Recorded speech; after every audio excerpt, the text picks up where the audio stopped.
Okay lang po ba na yung question po natin about the business is ilista nyo po muna, and then after this presentation po is magkakaroon po tayo ng question and answer para maklarify po natin lahat po ng mga naisip nyong tanong while watching this tech forum. So let's start. So the name of our business is Up Your Servicio. Pag-usapan po muna natin kung ready ka na ba sa next big tech business in the Philippines. Ano ba yung mga booking experience mo na either Shopee man yan, Lazada man yan, or Grab or Foodpanda man yan. So kung ikaw po nakaka-experience ka na po ng ganong klaseng booking, I believe makaka-relate ka po dito. Pag-usapan po muna natin yung history po ng online booking app dito po sa Pilipinas. Let's start with Grab. So si Grab po, sa mga hindi po nakakaalam, Grab started po in the Philippines ng 2013 but originated from Malaysia noong 2012. Alright? And then, si Lalamove naman po is nag-start po from Hong Kong noong 2013 and pumasok po siya dito po sa ating bansa ng 2017. So si Foodpanda naman po, sa mga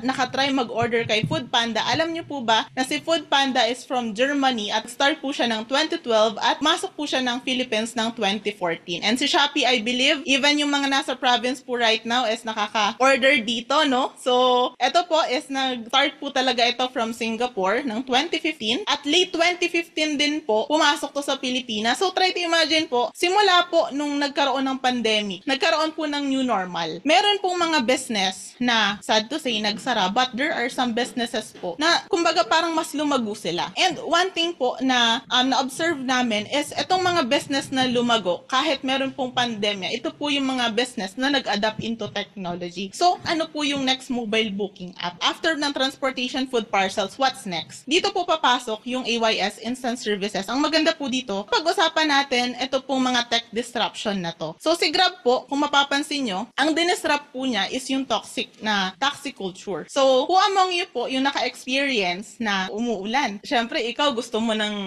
umuwi. Pumara ka ng taxi, tapos ang pagpara mo ng taxi, di ba nagulat ka, meron pa palang interview. Di ba, saan ka pupunta? Di ba, magkano ang binabayad mo? Tapos ang masaklap po doon minsan, pag hindi pa kayo nagkasundo, hindi ka papasakayin. Pero may mas worse pa doon. Paano? Yung pinasakay ka na, tapos nag-usap kayo sa loob ng taxi, minsan parang 5 minutes ka nang nakasakay, tapos nagulat ka, pinapadagdagan yung bayad sa'yo. Pag hindi ka pumayag, papababain ka. Diba? So, itong mga bagay na to, ito po, kumbaga yung dinisrupt ni Grab. Pwede ka na ngayon na makapunta sa gusto mong puntahan na nakasakay ka sa mabangong sasakyan, mabait na driver, diba? Kumbaga, convenient pag ibubuk mo. Tama? So, pag-usapan naman po natin, itong si Foodpanda. Ano naman yung dinidisrupt po neto? Alright? So, si Foodpanda po disrupts the culture of sloppy food delivery. For me, parang medyo mahirap pag o-order ako through landline. Ang tagal dumating. Diba? Minsan naliligaw pa yung rider. Ganon siya. So, ang kagandahan dito, nung pumasok po si Foodpanda, from that kind of sloppy food delivery, si Foodpanda, mas pinadali niya. Diba? Nakikita mo na yung menu. Diba? Kumbaga, nakikita mo na yung prices agad. Namomonitor mo din kung nasa na po yung rider na magdi-deliver ng pagkain mo. So, dahil namomonitor mo kung ilang minute, ngayon, alam mo na gantong oras dadating yung in-order mong pagkain. Tama po ba? Next naman po si Lalamove. Ang dinisrupt po ni Lalamove is ito pong slow delivery in the Philippines. So, dati po, dahil wala tayong option, pag meron po tayong mga ipapadala na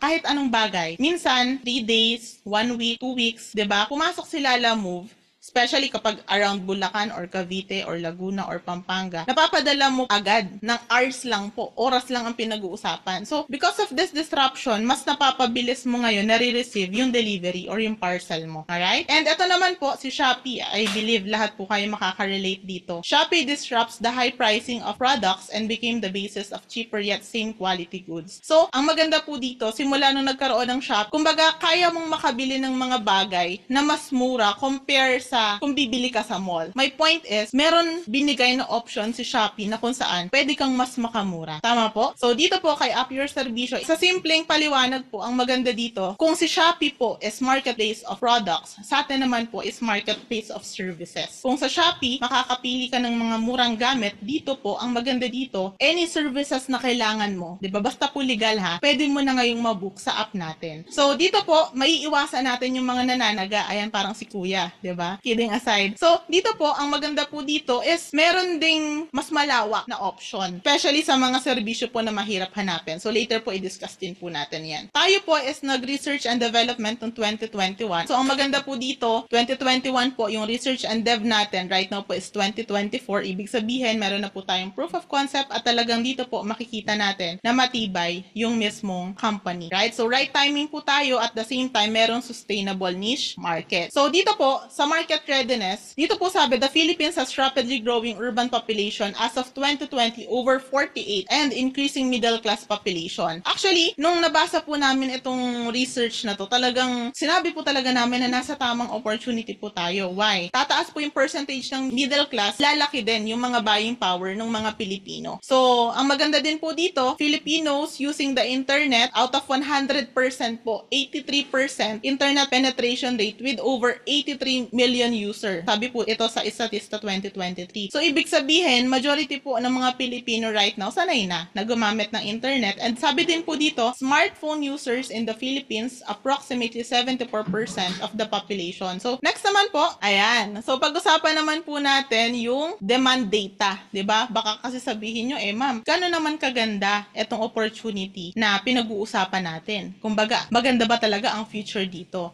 So, pag-usapan natin yung demand data. Sa aircon cleaning and repair pa lang po, meron pong 15 billion annually, ibig sabihin yearly. And actually, ito kung makikita niyo po, isa sa pinakamalaki din is yung salon services. 'Di ba? So, ito po, itong data na to, ito po yung, kumbaga, nagsasabi na you're on the right opportunity. Kumbaga, ito po yung klase ng opportunity na hindi putyo-putyo lang yung kitaan. If you're looking for your breakthrough, tama? Kumbaga, kung matagal ka nang nagdadasal ng opportunity na pwede mong simulan. Tama po ba? So, maganda dito, total market size po neto is 781 billion and projected market size in 10 years is 1.7 trillion pesos. So, mamaya pag-usapan natin kung paano ka makakakurot sa 1.7 trillion pesos na yan. Alright? So, syempre, every concept talaga na maganda, dapat meron kang mga challenges po na sinusolusyonan. Unang-una is the inconvenience on availing services. So, let's say for example po, meron kang gustong ipaayos sa bahay mo, pero hindi mo alam kung paano mo mahahanap yung serbisyo na yon. So, ito po, nasolusyonan rin po ng AYS, ito pong inconvenience. And next naman po, na sinusolusyonan po natin is lack of reliable service provider. So, ito po yung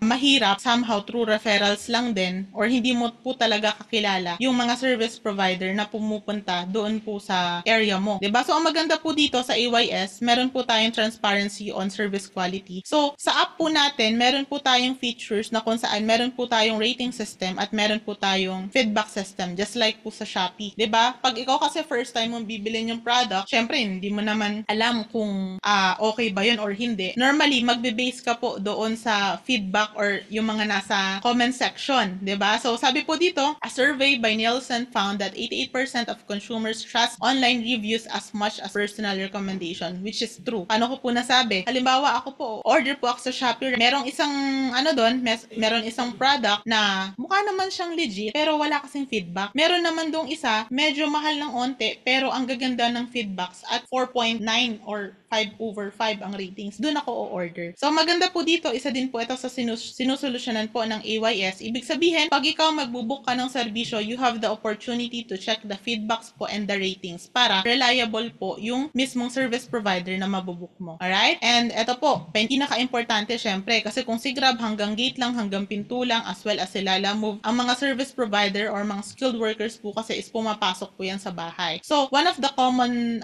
problems na sinosolve natin is the safety and security concern. So, dito po kasi, all of our service providers are verified providers. Ibig sabihin, lahat po ito is merong NBI or police clearance. Napatunayan po nila na kaya po talaga nilang i-deliver yung serbisyo na yon. At the same time, pumasa din po ito sa ating psychological analysis. So, makakasiguro po kayo na yung mga service providers sa app natin is, kumbaga, somehow is sobrang layo in terms of safety and security compare sa true referrals lang po, kakilala ng kakilala, or sa Facebook Marketplace. I-highlight ko lang po, kasi sa Facebook Marketplace po, syempre, ang harsh mo naman kung magbubook ka doon, let's say, for example, ng plumber, tapos tatanungin mo, kuya, pwede bang pasend ng NBI or police clearance mo? 'Di ba? At least dito sa AYS, hindi mo na kailangang itanong, kasi sure ka na ito pong mga SP natin is walang hits po talaga. And ito po, isa sa pinaka-importanting na solve din natin is yung time management issues, katulad nga po ng sinabi ko kanina, lalo na po sa mga may trabaho, 'di ba? At may gusto po kayong i-avail na services, minsan ang hirap pagtugmain nung oras mo at nung oras nung skilled workers or service provider na ibubuk mo. So, dito po sa ating app, meron po tayong flexible, convenient booking. You have the option na kayo po yung magse-select ng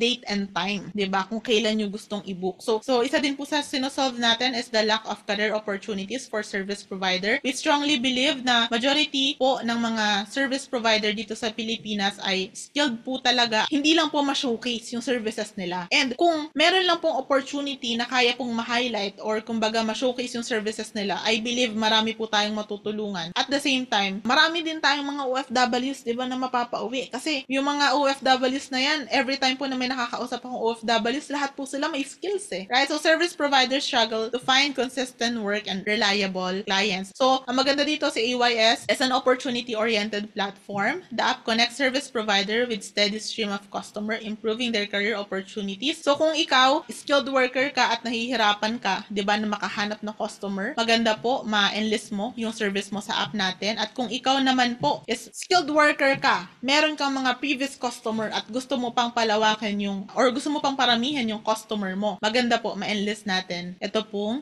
service nyo sa app. So next is the low visibility for small and medium service provider. So ang maganda po dito, pagpasok ko ng mga service provider, maliit man yan, medium man yan, ang maganda dito is halos pantay-pantay po kayo nung mga malalaking company na, 'di ba? So somehow nagkakaroon po kayo ng opportunity na ma-highlight din yung services nyo nang hindi gumagastos ng sobrang laki for the marketing, 'di ba? Next naman po is the customer service and dispute resolution. So katulad po ng sinabi namin kanina, syempre, halimbawa ikaw na-avail ka ng services from referrals of referrals lang, 'di ba? Minsan mahirap balikan kasi wala ka naman ng connection dun 'di ba? Dito po ang maganda dito, meron po tayong customer service system. So the app provides customer service system and efficient dispute resolution process. So in terms of damage or crime, ang maganda po dito, meron po tayong legal team or meron po tayong legal department. So yun po. Next, kung nagagandahan po kayo sa platform or concept natin, si App Your Servicio is powered by NNT Corporation. This is the company behind AYS. Sino nga ba si NNT, 'di ba? So si NNT po is a technology company. It's a tech company with 13 years of experience in the tech industry. So kung makikita niyo po, hindi siya baguhan, 'di ba? Matagal na po siya bago po magkaroon ng AYS. And we are proud to say na end-to-end capable po yung company natin. So from developing to integrating to marketing. Ma'am, ano po ba yung developing, integrating, marketing na yan? Kasi sa totoo lang po, ang dami ko pong na-encounter. Ma'am, naisip ko na yung ganyang concept Ang maganda dito, madali lang naman pong gumawa, lalo sa may mga budget. But, syempre, normally, nagkakaroon sila ng challenge in terms of marketing. So, ang maganda po, yung company natin is from the very start, developing hanggang marketing, kaya po natin. Alright? And this is our previous project, mga website po, a business owner po na nakikinig right now, and if you want to digitalize your business, let us know. And ito po, previous project po natin na mobile app. Gumawa na rin po tayo ng app from St. George University. It's a social network app for graduates. Ito po ang ating CEO, si Mr. Gerald Bautista, ang pinaka-brainchild po ng ating business. No? This is our founder. At siya din po ang aking direct mentor in this business. So, sobrang dami ko pong natutunan sa taong to. At ito naman po yung building natin. Main office po natin is sa 12 Pajos Street, Xavierville, Ave, Quezon City. And we are proud to say na ito po ay company owned. So, talagang kung makikita nyo po, heavily invested po tayo. At pag ganito po yung company, 'di ba, na sasamahan mo, mararamdaman nyo po talaga na we are aiming long term. Hindi po tayo fly by night, hindi po short term, hindi mid term, long term po talaga. Meron din po tayong training school, so accredited din po tayo ni TESDA, 'di ba? So, ayan siya. And in terms of legality, syempre, kung nakita nyo naman po, ang ganda ng konsepto, ang tanong, legal ba yan? So, yes, we are 100%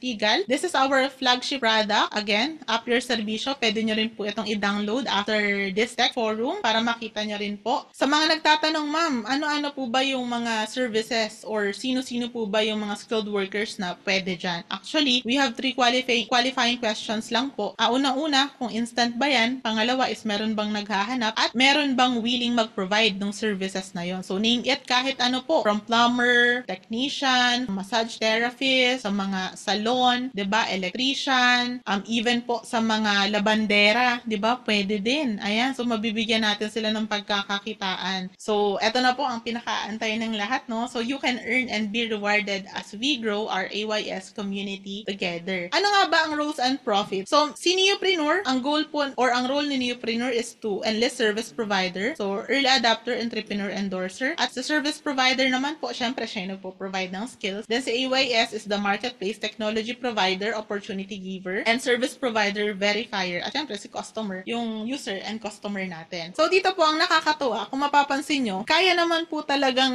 maging successful ng company without the Neopreneur concept. Pero kung mapapansin nyo po, dito po is yung kitaan, di ba, sa 100%. Yung 20% po na remaining is hinati or hating kapatid si company at si Neopreneur. So, ibig sabihin po ba, ma'am, yung company saka yung Neopreneur magkasing laki po ng income? Yes, di ba? Before that, sabi nga po nila, para makapag-build ka ng ganitong klaseng business, talaga namang maglalabas ka po ng malaking capital. Well, ito po napatunayan ko na rin to based on sa mga na-encounter ko before. Kasi ako po everyday po nasa field ako. Actually, may nakuha pa nga po akong feedback na, ma'am, ang yaman nyo naman po pala yung company. Kasi dalawa pa yung app nyo, di ba? Isa for the user and isa for the service provider. Kasi before daw, tinatry nilang magpagawa ng app, talagang million po talaga. So, eto po, ang maganda po dito, hindi nyo na kailangang gumastos ng million operating expenses or whatsoever. Ang good news po dito is si Up Your Servicio na po ang bahala. Sa mga nagtatanong, ma'am, may capital po ba yan? Well, sasagutin ko na po, all the business po merong capital. So, dito po, sa mga nagtatanong, we have two kinds of package po. The startup package and the builder package. So, ano po ba yung kaibahan ng dalawa? Okay? So, ito po startup package, commonly known as student package. This is worth 4,988 and the builder package is 14,888. So, sa 4,988 po, pwede ka lang pong mag-register ng 8 service provider. Pag sumobra dyan, kailangan mo ulit dagdagan. So, meron kang online monitoring system and multiple ways to earn. So, wala po itong business kit kasi ito po ay parang down payment lang po ni builder package. So, dito naman po sa builder package, meron ka pong marireceive na business kit. Includes entrepreneurial, digital marketing, digital content trainings, and workshop worth 30,000. So, kung ikaw gusto mong masimulan yung business ng smooth, kompleto, diba? Kasi normally, ang tanong nyo po, after mag-onboard is, paano ko sisimulan? We highly recommend the builder package kasi ito po, kompleto na, diba? May training na, may mga marketing collaterals ka na, meron ka na rin pong business package. This is the builder Neopreneur package. Ito po yung inclusions niya. Yung business kit po natin is meron 2 tarpaulin, meron pong 30 service provider activation slot. Diba po kanina sa 4,988 is 8 lang. Dito po merong 30. So, mas value for money siya. And meron din po itong business guide. Also, meron ka na rin pong personalized website with inventory and accounting. So, para ka ngayong may online secretary, right? So, perpetual e-franchise, ibig sabihin one-time payment, diba? Lifetime na po itong business mo na to and no additional cost on technology upgrade. Ibig sabihin, yung mga paparating po natin na mga concept papasok na po dito sa 14,888. So,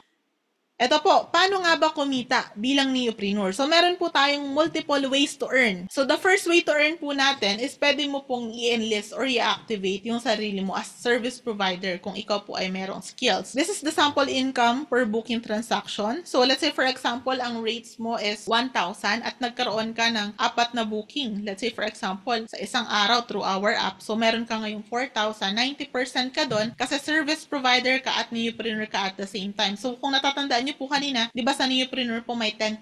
So, you can earn 3,600. Okay? Second way naman po natin is the service provider activation. Ma'am, paano po yan? Wala po akong skills. Huwag po kayong mag-alala kasi ako po wala din po akong skills. Di ba? Pero, baka meron kang kakilala na service provider. Di ba? Ayan. Imposible naman po na wala. Di ba? Kasi, syempre, kung saan ka palang nagpapagupit ng buhok, service provider na yun eh. So, eto po, sa service provider activation po, let's say for example, ang kinuha mo yung builder, meron kang 30 slots. Sisingilin nyo lang po sila ng 500 pesos for the registration. 'Di ba? At pwede ka pong kumita ng 15,000 na sa registration fee pa lang ng mga service provider mo. O 'di ba, bawing-bawi ka na. Yung mga nagtatanong, ma'am, bakit po sisingilin sila? Ang maganda po kasi dito is, halimbawa, ang approach ko po sa mga service provider, 'di ba? 500 pesos lang, try to imagine, madi-digitalize mo or ma-showcase mo yung skills mo through our app. And third way to earn po natin is, pwede ka pong kumita ng 10% po sa bawat booking ng mga service provider mo. Ayan, paano yun? Dito na po papasok yung passive income. So, for example,